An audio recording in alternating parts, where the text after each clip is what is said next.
Hyperlight Breaker is a 3D roguelite sequel to Hyperlight Drifter that just released into early access. It's a really cool blend of games like Risk of Rain, Returnal, and Dead Cells. But on your first playthrough, it will be abundantly clear that this game takes no effort to hold your hand. It's really difficult and doesn't explain that much. So here are a few tips to make sure that your first few hours are a bit more smooth. Here are the basics of surviving in Hyperlight Breaker. Right at the beginning of the game, you'll be thrust into the open world and presented with a large map with several icons.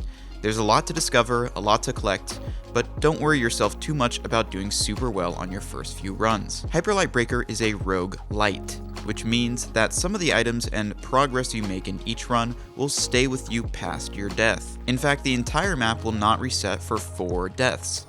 This means you essentially have 4 attempts to complete as much of the map as possible before you have to reset the world. Our major goal is to defeat all 3 bosses in the map and exfil back to the hub.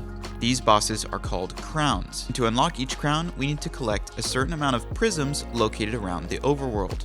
The amount of prisms needed for each crown can be seen below the boss icon on the map. And we can see the location of these prisms on the map with this golden icon. So the general gameplay loop is to traverse the map, picking up upgrades and defeating smaller enemies, find the prisms to unlock the boss arenas, and then defeat 3 bosses and do the final exfil back to the hub. To get stronger and have more successful runs, we're going to want to open up all of our shops in the hub area as soon as possible. The 2 shops available to open right at the beginning of the game take a number of material to unlock. We can find material in the overworld in certain chests, but the easiest way to obtain a lot of them fast is to sell items and weapons that we find. So for our first run, we're going to try to just focus on picking up as many items as we can and not worrying about getting to any of the bosses yet. So first, let's try running to these smaller icons on the map that might have weapon upgrades, special equipments, or other material.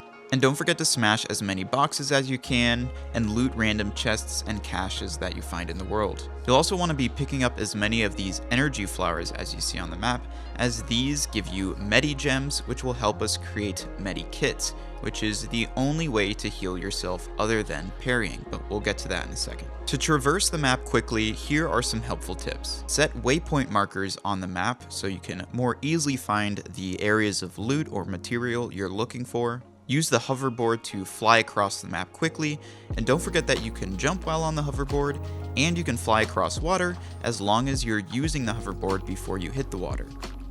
If you're at a high elevation, you can certainly use the glider to get down safely, but you can also just fall and parry right before you hit the ground to not only negate damage, but gain a little bit of health back. You can air dash twice up any vertical surface and jump if you need to scale steep areas. There's also lots of cool aerial combos to help you traverse large gaps. For example, a jump, then a dash, then a jump again. There's lots of interesting aerial combinations, so try messing around with these if you find any platforming sections. And now once you've gotten to the area where there's a weapon or a special chest, there are bound to be enemies. Combat is going to be a lot to get used to in this game, so don't try to run straight into a huge horde of enemies at first. Here are some tips to help you with the combat. You have a melee weapon, which you'll be using most of the time, and it has 4 attacks. Your normal attack button, which can sometimes be comboed, a charge attack by holding the attack button, special dash attack by hitting dash and attack at the same time, and a special attack which are unique to each weapon, so make sure to try this out and see how it works. In addition, you can find or buy ranged weapons that have very limited ammo but can help you take down those pesky flying creatures or deal some extra elemental damage to elites. You also have an amp charge, which is usually some type of grenade, which can be used to deal big damage to crowds of enemies or bosses. And finally, you have a parry, which is really powerful because it can heal some of your life, but if you miss it, it has a long animation time and you'll leave yourself very open to getting hit. So use the parry wisely. Since you'll be getting used to combat in the beginning, I highly recommend trying to avoid elite enemies for now, or large crowds of flying enemies, as they can be pretty annoying to deal without a reliable ranged weapon. If you are able to get 1 or 2 enemies alone, try to take some time to just dash around them and learn their attack timing. Each enemy so far only has about 2 to 3 attacks, and there aren't that many enemy types yet, so learning their attacks shouldn't take too long. You're definitely going to want to force yourself to learn the parry timing, especially with these weaker enemy types, because any chance to parry is a chance to heal yourself a bit. You're going to take a lot of damage, and finding enough healing gems to make a medkit is few and far between. In the beginning of the game, you'll have to get used to parry being the only way to heal yourself. But don't worry, it'll make you a better player anyhow.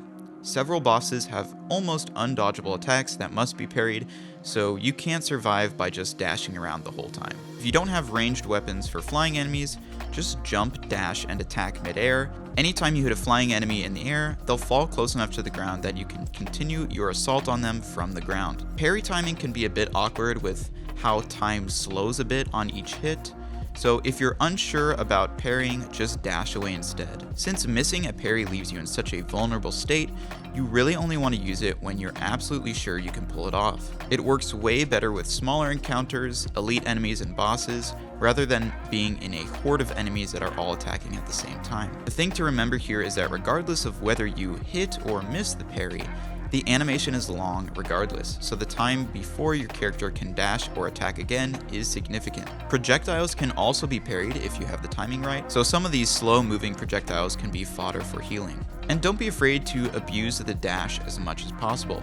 If you're not comfortable with the parry yet, or you're overwhelmed with a lot of monsters, dashing away and then using the dash attack back into a horde can be a really effective way of thinning enemies out.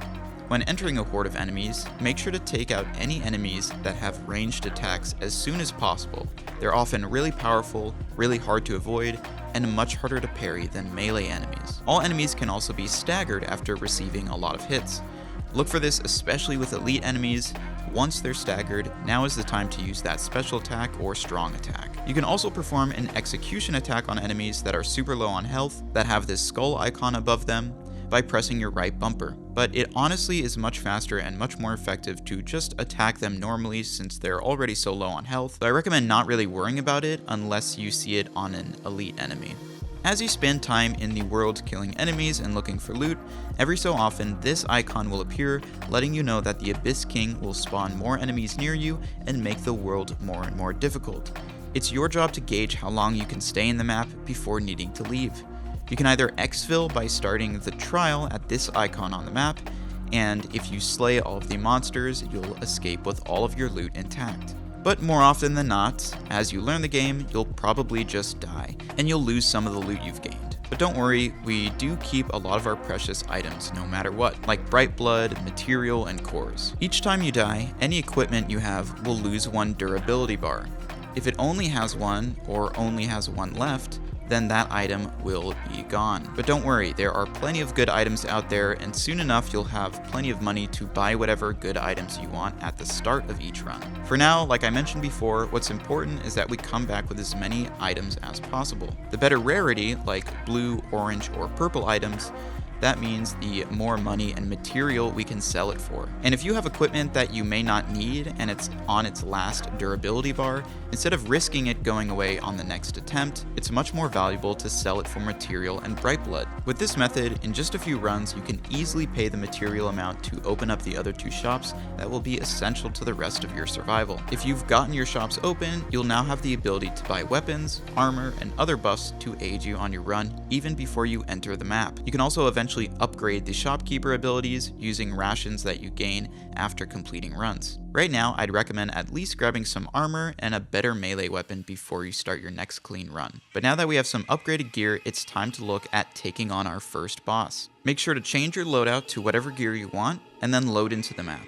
The first concern is going to be filling out your Holobyte slots and getting strong weapons, so mark some waypoints on your map and grab as much loot as you can. All the while, don't forget to take out weaker enemies and break boxes for bright blood, and grab medigems from those glowing plants to help refill your medkits. If you have 5 medigems, you can refill your medkit at one of these shrines. When collecting and choosing your Holobytes, make sure you check what type of weapons you have. You'll see the description next to the weapon name like skill, force, heavy, or balanced blades, and different holobytes only affect certain weapon types, so you want to make sure that you're matching those correctly. Other than that, make sure to look for higher rarity items as they usually have a lot better buffs on them and higher DPS. Once you've gotten a few items and you feel confident enough to take on a tougher enemy, head over to one of the prism icons. Usually you'll get prisms from killing the elite enemy that's in the area, but sometimes you'll find these hidden away in an underground chamber, which you'll need a small key to unlock.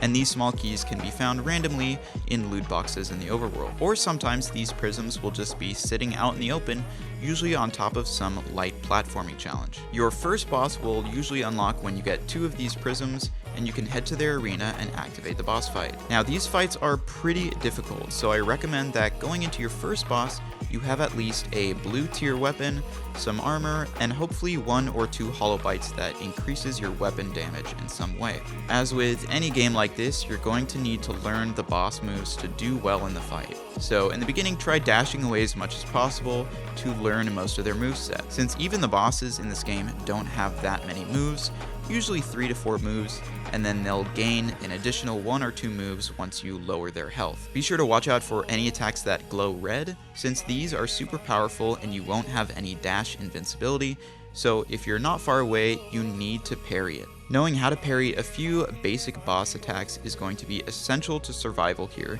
since the bosses really get up in your face. Most of them also summon several smaller enemies, and these guys can be really pesky. Taking even a small hit from them can put you into hit stun and leave you vulnerable to a larger attack from the boss, so stay alert. Remember to take things slow, dash away or hoverboard away if you need time to recover. Drag the smaller enemies away from the boss to take them out before refocusing on the boss. And don't forget to use all of your skills, your amp charge, your special attack, your dash attack, your parry to recover health, and the dash or the hoverboard to escape homing projectiles. Hopefully with these tips you'll be able to defeat your first boss and are well on your way to completing a full run. Hopefully this video helps you have an easier time getting through your first couple of hours of the game, and remember, this game is really difficult, so it's going to take a while to get used to the combat, but don't sweat it if you're not doing well each run.